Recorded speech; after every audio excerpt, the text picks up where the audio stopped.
Hello and welcome, everyone. This is Rhodes Wellness Podcast, and my name is Jameson Dean, the host. And we have a wonderful special guest visiting today, who is the president of Rhodes Wellness College and also our sister school, the Vancouver School of Healing Arts. Benjamin Colling, introduce yourself more than I already have. Well, you got my name already, so that's fantastic. My name is Benjamin Colling. I'm the president of Rhodes Wellness College and Vancouver School of Healing Arts, which is what Jameson just said. I've been with both. I've been with Rhodes Wellness College since 2019, and with Vancouver School of Healing Arts since 2020. Been in education not my entire career. I'm older now, but I have been in education for 25 years, and that's all been working for various regulated colleges in British Columbia, everything from University of Phoenix to Vancouver Film School, and just really, really honored to be with Rhodes Wellness College these last 6 years. Wow. Incredible. Thank you for sharing. And curiosity point, what makes Rhodes everything you think about now in your life? What is it that just makes it worth it for you to show up every day and put in the good work within the schools? It's interesting when you've been part of an organization for a number of years, and that organization has been in existence for many years, particularly one that is values driven. Every organization is formulated a little bit differently. Rhodes has always been values based since its creation 30 years ago. And so for me, showing up every single day, working as the president of an organization that is dedicated to helping humans on this planet is incredibly humbling. Uh, it's something that I feel part of. This may sound a little bit hokey, but I honestly feel part of a movement or part of a calling, so to speak. And I think that's because I'm so inspired by our students, so inspired by our faculty. Um, it's amazing when you're dedicated to helping other individuals and you're working alongside individuals and you're helping other individuals, i.e., all of our students who are working so hard to better themselves so they can better help others. It's an astounding movement when you think about it. So I can't think of a more exciting, more interesting place to work than that type of an environment.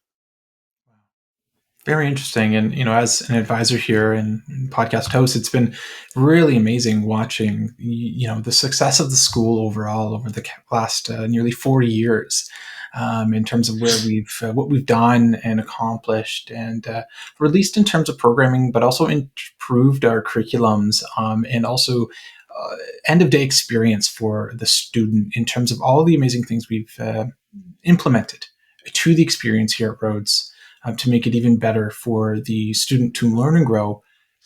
And what we say a lot internally is, personally, first and foremost as a human, and then also professionally, in terms of having that confidence or competence professionally to serve and help others, no matter what's coming up for them in their life.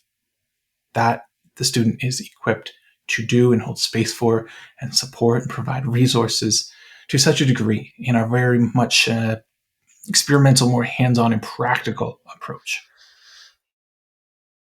Yes, I think that you've captured much of what attracts students to this journey.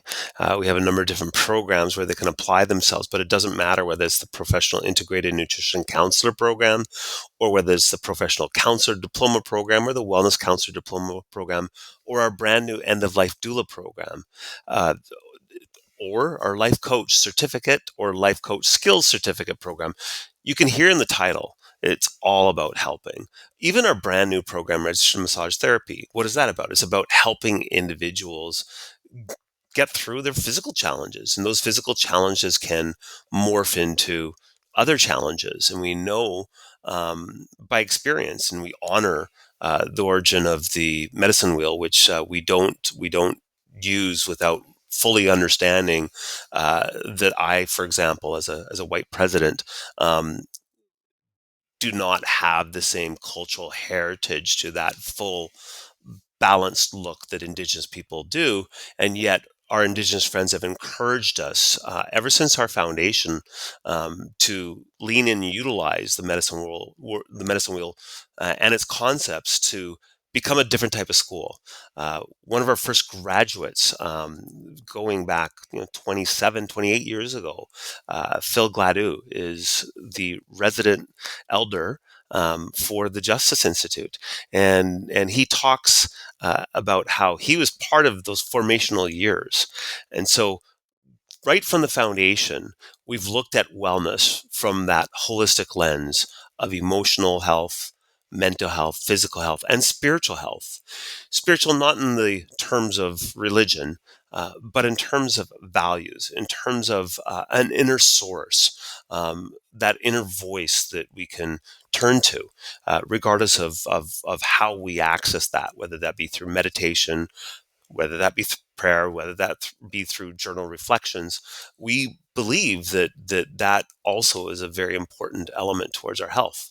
So if that is the basis of your foundation, and if that drives everything that you do, which it does at Rhodes, it ends up determining so many things. And you're talking about the personal development of every human being. We believe we're multidimensional individuals. And to develop just one aspect of that, for example, our cognizant selves, and really working on the mental aspects, is to simultaneously ignore everything else. And so for us, we really do want to challenge our own selves, our staff, myself, the senior leadership team, all of our students, to what we call lean in. And I think our students and all of us kind of get tired of the word sometimes, because we say it all the time. And it's not a forceful lean in. It's not a retort lean in. It's an open, loving invite. As a matter of fact, and I'm meandering a little bit here, as you know I can do sometimes, but in a recent assembly, I was just moved by one of the graduates who was talking about how activation has helped her change her life. What a concept. Most of us run away anytime that we're activated, or we don't know how to deal with activation. A lot of times we call it being triggered. And that word itself, being triggered, removes any self responsibility, if you think about it. I was triggered. Well, it means that I may not have had any ability. It's not my fault. And in many cases, it's not our fault. And at the same time, even if it's not our fault, how are we reacting to the stimuli around us? So we know that helping professionals have hearts that are huge. We know that helping professionals want to help so badly and inherently incur a risk of burnout. And so why does that occur? Because invariably, as you're helping, you are going to be activated, in brackets, triggered. And how do you actually move through that? And if you can't move through that as an individual, how are you really going to help other people do the same?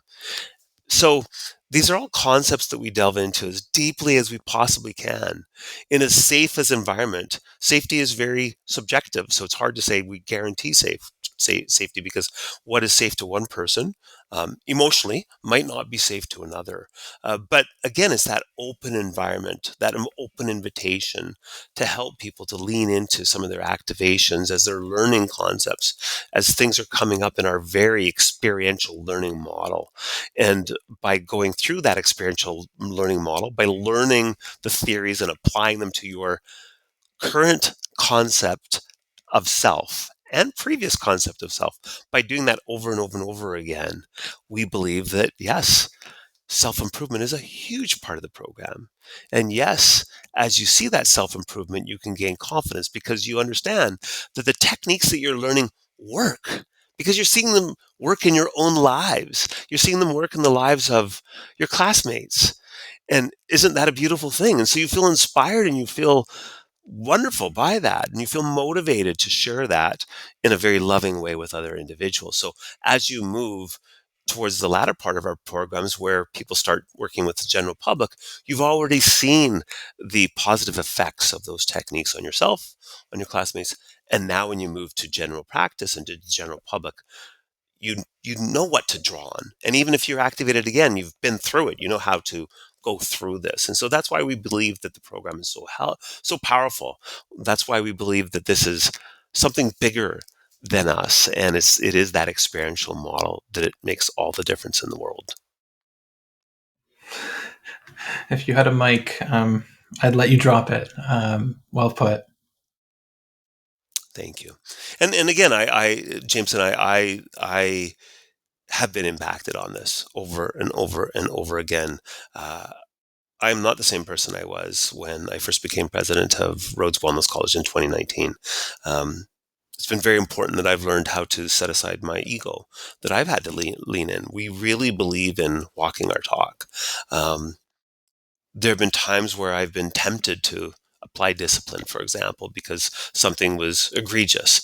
And I've learned that yes, I've got that technical authority, but that is often the wrong way of doing things. It's very important that I, as a leader, lean in and invite the individual who is affected and ask them as human to human, what's going on? And finding out, because invariably when our students may struggle with the curriculum, it's because other things are going on in their life. And being able to understand that brings a lot of closeness, and it brings authenticity to the model. It also normalizes struggle, the concept of struggle. We all live in this social media, Instagram perfect world, which is a farce. And the more that we can help ourselves and others understand that it's okay to be what we are without excusing ourselves and saying, well, I am who I am. There's nothing I can do about it. You are who you are. There's nothing you can do about it. So it's not that. It's an interesting parallel um, concept of wanting change, wanting to be the best version of yourself, without necessarily demonizing yourself for who you are. And I think that's the word. I think it's easy uh, to look in a two-dimensional world. Either everything I'm doing is fantastic or everything is horrible. I'm good, I'm bad. I'm on the left side of politics, I'm on the right side of politics. And one of the things that we've learned from our holistic model is that we're complex human beings. So to be best versions of ourselves is a lifelong prospect, and we should be happy with any effort at all that we're able to lend to bettering ourselves and helping others. Wonderfully put. And you know, it takes a multifaceted approach to do this work, because yes, it's a spectrum. Our lives are a spectrum. Our energy is a spectrum per se. And to recognize every student or every client in so many different areas of their life and why they're showing up in the way they are in this present moment, given the last maybe 30 years of life experience that they might be showing up like or as or because of, that right there is something so unique, I think, in academia in general, that is unfortunately currently, I think, missing in many curriculums and many models, unfortunately. And potentially, their well-being or mental health might fall by the wayside a little bit, where they don't feel comfortable or might not necessarily have the resources to reach out to much potentially, and not helping them along their way, to give them the best opportunity, I think, for success overall, because that energy is maybe dark or not as light, and the support may not be there. So I think the real beauty here is you've created an organization that sees people for so much in that multifaceted way, that anything could be going on or went on that is affecting the way in that they show up, and also how that reflects and that learning reflects to them and how they then show up to someone in the future, potentially experiencing the same.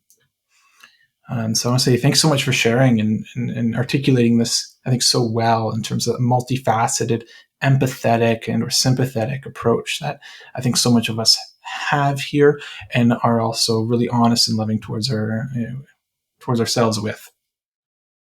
Yeah, thank you, Jameson. Appreciate that. Um, love to share just one more thing that just came to my mind. Is that okay? Please, of course, we have time. It goes along with this parallel thinking, concept, living that we've been talking about, and that is this: that we all believe that there is a right way, and often we're searching for that right way. Often, not often, most of us are in pursuit of happiness. What is that? What is happiness? It's such a subjective word. It's interesting because many times we may think that it's based on comfort, and to some extent it is. We may think that it's based on purpose, and to some extent it is. We may think that it's simple, it's complex, but regardless of how we think about it, it's a subjective word. Uh, and so, how do you actually help others pursue that? Because in reality, being an end of life doula, being a counselor, people are searching for meaning, for purpose, for happiness. And part of that is recognizing the tremendous power within each human being. So I really believe that whether it be registered massage therapy or any other helping profession, as a helping profession, it is our honor and our duty to help individuals discover what's inside them. And that's the beautiful thing about humanity. We all have such tremendous potential. And it's not a matter of just gritting it out and just making it happen. It's a complex thing. And I think that that's why as humans, we can benefit from help. We're a collaborative species. We do better when we are surrounded by other individuals. Conversely, we can also do really poorly when other individuals bully us or shame us or ignore us or say racist remarks against us if we're a minority or um, any of those examples are true. Um, but again, I think we are duty bound as helping professions to help ensure that individuals can uncover that potential, that meaning, that purpose, which has been inside them all along from the moment that they were born. And for whatever reason, they've encountered the scrapes and the cuts and the bruises, and that may have been through trauma. That may have been through severe circumstances. That may have been through addictions. There's just all sorts of things that cloud that, muddy that, tie us up, handcuff us. And isn't it an honor to be able to unlock those handcuffs, help unwind the twine that binds us, help lift us, help wipe a little bit of that mud, help us as much as we can so that we can say, just a second, I don't have to be in these handcuffs. And then open with that invitation to help others move forward. So what a beautiful gift that is. And so when you said one thing about creating the organization, and in reality, the power comes from everyone focusing on that. Classmates, faculty, myself, yourself, and we're not perfect in doing this. We trip and we fall and we're clumsy and we get tired, but it never gets quote unquote too much because that that prospect, that hope, the ability to step into that is ever present. And I'm sorry I'm going on and on, but this is just it's inspiring stuff. It really is. I wouldn't want to be doing anything else. Exactly what it comes back to. My first question about why do you do this? Why is it the way it is? Overall, and we're not. I can say this with so much confidence. We're not just saying this to say this because it sounds good, or it impacts well or comes across really well and attractively, this is the truth. And this is often humanity trying their best to do great things in the world with the recognized, in a sense, privilege we have in Canada and in the living situations and so on, to help others, no matter what and where they're at in their life, and how they're showing up. And that leads me to feeling really seen and heard.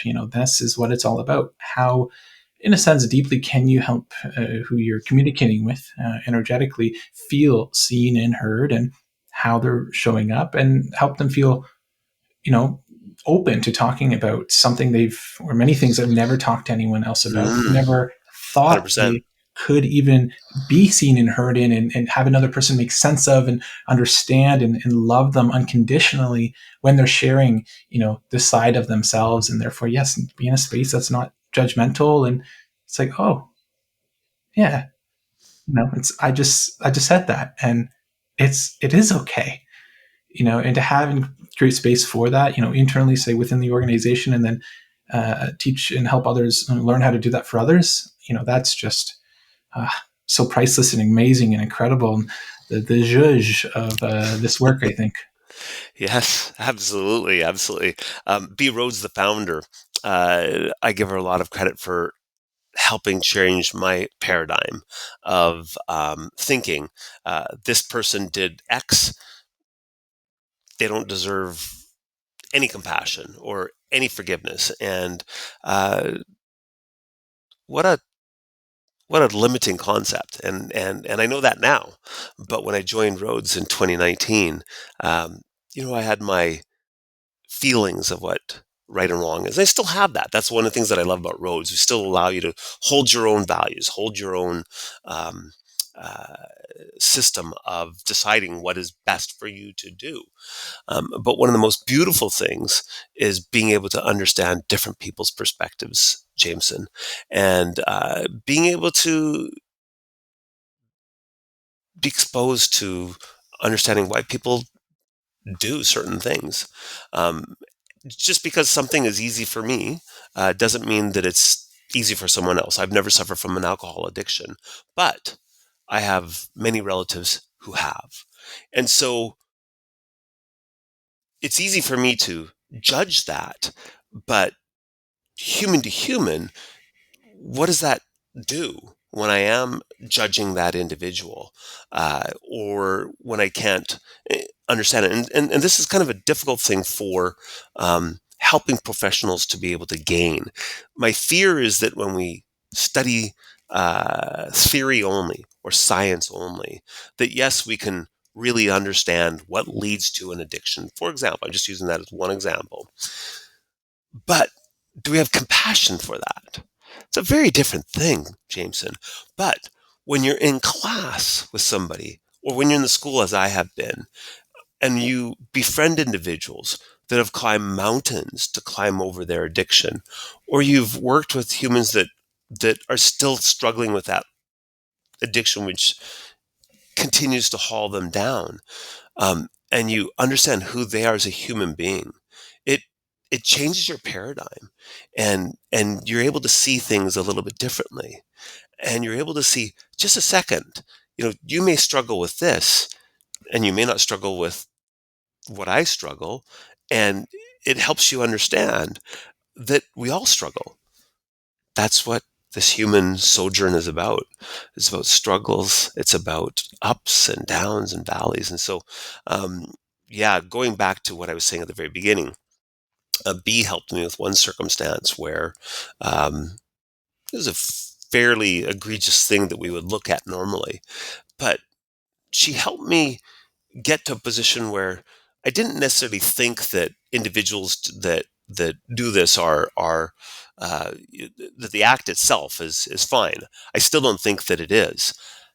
However, she helped me understand the difference between the act and the human, and help me understand things that can lead people to doing different things, and help me change my paradigm so that, interesting enough, when I encountered that circumstance with an individual who's a friend and I found out a little bit about their past, uh, my compassion for that person was different, vastly different than it would have been prior to Rhodes. And I think that's the power of Rhodes.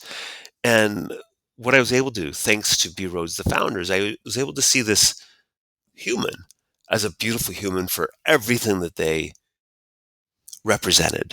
And I was able to see that individual for the best of who they were.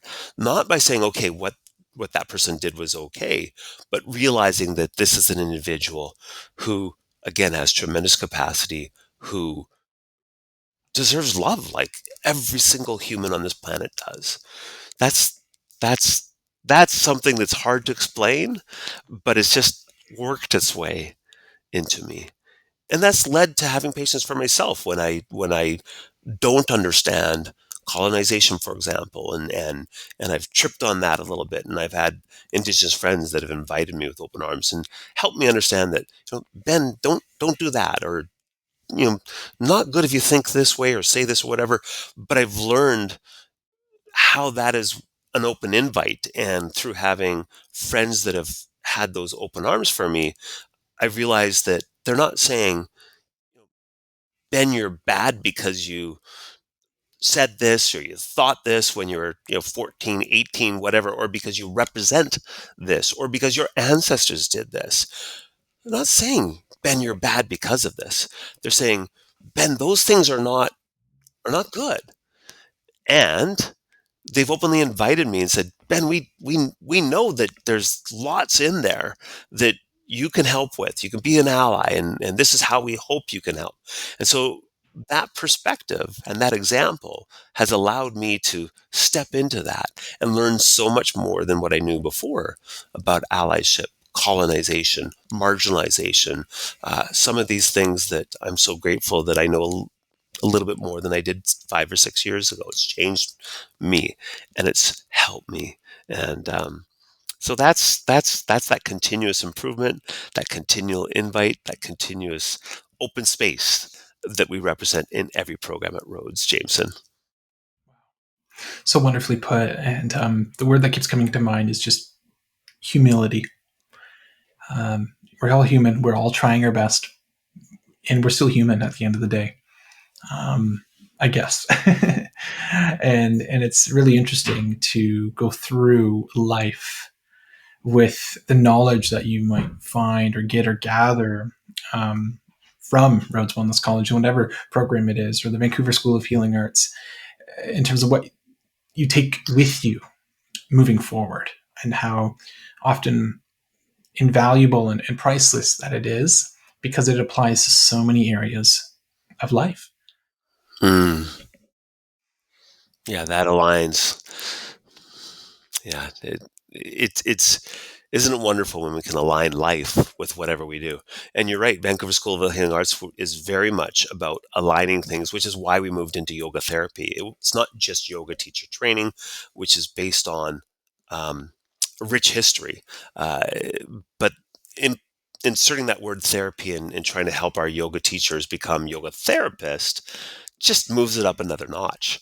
Our original massage therapy program is kind of interesting. I was talking to our first cohort. We just started a cohort September the 2nd, and asking many of them why they decided to take the program. And they said it's because Rhodes is not like other schools. It's not just science based. It's not just following steps 1 through 10. It is that embracing of the holistic self and that spiritual, emotional side being part of it, and understanding that when you get a massage, often there's emotional releases that occur. So understanding all of that, and of course that applies to nutrition counseling, where diet is such a food and what we intake is such an impactful thing. It's our very existence for what we do. And but it's not just physical. It's not just physical. When you look at different cultures, there's so much symbolism in intaking food, and there's a lot of spirituality in that. And we know that there's hormones that release, for example, when we eat chocolate or whatever it might be. So it's this all enmeshed thing that we have. So taking that approach to all of the different programs that we have, um, helps me at least believe that maybe we are representing education in a way that aligns with what life's needs are. Wow. What life's needs are. Yeah, that's what it comes down to. You're right. Wow. So I'm interested then to know, are there more programs potentially coming down the line for Rhodes or VSOHA that are new and have this same type of energy kind of built in and or expected? The two I'd love to highlight really quickly, James. I know we're almost out of time, but one is the Professional Animal Assisted Wellness Therapy Program. And we didn't take the easy road. We never do. There are animal assisted wellness programs in the United States. They're online. You can get certified for reptiles and canines and all sorts of things. And no, that's not what it is at all. It is a completely different approach. And so we were privileged to meet uh, just an incredible uh, woman named Carla Webb. And I urge anybody to look up that name, Carla Webb. Um, Animal assisted therapy. She has been the program designer. She was a Vancouver police officer, and just through trauma on the force, decided to return to her first love, which was horses, and she's developed that into love with many different animals, and she um, pioneered essentially. There's a various different practices, but part of it was enmeshed in this idea, of course, that animals are sentient beings. They also have a spiritual self, they're physical, and we have to, and they can also be very reflective of what we are. Um, and one advantage that many animals have is that they tend to live in the moment. It doesn't mean that animals are not affected by trauma. Of course they are, but they tend to be able to be sometimes a little bit more capable than humans of living in the moment. And so when they're with humans, they can reflect some of that energy. There's a lot of scientific evidence that goes into the fact that when you are petting a dog, uh, your beloved dog, the serotonin is released for both the dog and yourself. And so we are intertwined. We're part of this planet. We're not just humans meant to dominate animals. And so we took a look at this opportunity that exists to work with um, fellow animals who are thinking, feeling, and to honor them for what they are and to work in partnership so that as a partnership, if this horse, this sheep, this dog or cat can reflect that moment even better than we can, and then we invite a client into that space and we help the client observe and we help the client learn from that. There is a level of expertise where animal assisted therapy can make tremendous impacts on individuals and can access um, emotions in a very safe way. Why? Because we know that animals don't judge in the same way that humans do. Animals don't think and circulate those thoughts over and over and again, saying, "Okay, what is this person doing to get me?" It's sometimes a little bit more cause and effect, and so um, observing that when you're working, talking, being with animals can be really insightful, and it's why there are breakthroughs all the time with clients when they are working with animals who may have a hard time communicating their emotions, their feelings, and so I think just like everything at Rhodes, this is really just an incredibly sacred space that we thought if we can create some structure, some safety, some ethics, some rules of practice, some knowledge around. People are already working in this field and they have for a long time. But if we can actually encapsulate that and help make it safer, help learn together and bring best practices in a program which is a year long, which is very intense, which is experiential, which is primarily online, but also consists of a very intense 2-week residency, which is in person, full time at Carla Webb's farm. So if we could do that, we believe that we can have one more program that can help the individuals enrolled in the program learn how to help themselves and others. So that's one. We're out of time. Otherwise, I'd tell you about our holistic leadership program perhaps next time. But we do have a holistic leadership program that we are very close to launching too.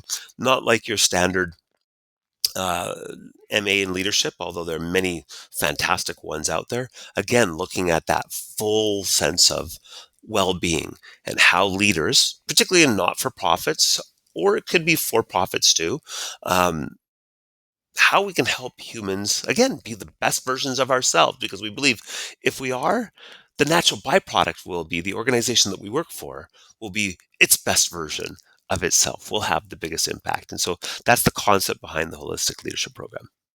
Wow. Wow, wow, wow. I have so, so much excitement in respect to the animal side of things and the holistic leadership side of things, and how it's really helping, frankly, humanity to show up better, Yeah. with more humility, and hopefully to feel more seen and heard in respect to the teachings, for our students to really grab hold of and run well with forward, to support themselves. I think first, mentally to have purpose and passion and excitement, but also therefore financially to live a prosperous life, serving and helping others, while in turn helping themselves as well along that journey, and that beautiful kind of mix for somebody to feel really, content with maybe their work overall. So I really appreciate you sharing and being so honest and transparent, with everything.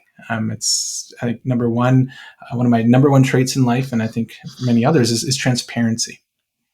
If you can be transparent, I can be transparent. We can speak the truth of the matter. So there isn't too many surprises, or anything too unpredictable, etc. So we can feel rather calm in our approach. So thank you again for coming in and sharing some very insightful words, meanings, and preferred futures. Thank you for hosting me, Jameson. Appreciate what you're doing with this podcast. I know that you are, again, trying to make a difference. And I enjoy watching it every time. And I'm very grateful to be invited to your podcast. So thank you. Yeah, thank you. And to also anyone listening, you can check out VSOHA's website or Rhodes' website online. Also, just in case anybody is looking for any type of counseling services, Rhodes Counseling Center can be found under the resources tab at rhodescollege.ca. If in the event you're looking for any type of counseling services from our counselors here at the school for anyone across Canada remotely. So with that, thank you for listening and take care. Thank you.